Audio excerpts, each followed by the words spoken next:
দুদিন হয়নি শিকারী মুভির কাজ শেষ করে ফিরেছেন দেশের জনপ্রিয় সুপারস্টার সাকিব খান। দীর্ঘ প্রায় 1 মাসের ক্লান্তি না কাটতেই নতুন উদ্যমে তিনি আবারও ব্যস্ত হয়ে পড়েছেন তার নতুন মুভি বসগিরি নিয়ে।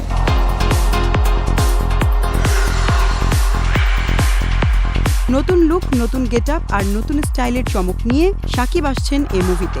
আজকের থেকে শুরু হয়ে 22 তারিখ পর্যন্ত টানা শুট হবে অ্যান্ড এরপর সাকিব ভাই জাস্ট লন্ডন যাবে শিকারির গান শুট, অ্যান্ড সেখান থেকে ফিরে আসার পর 2 তারিখ থেকে আগামী মাসের জুনের 18 পর্যন্ত টানা শুট হবে।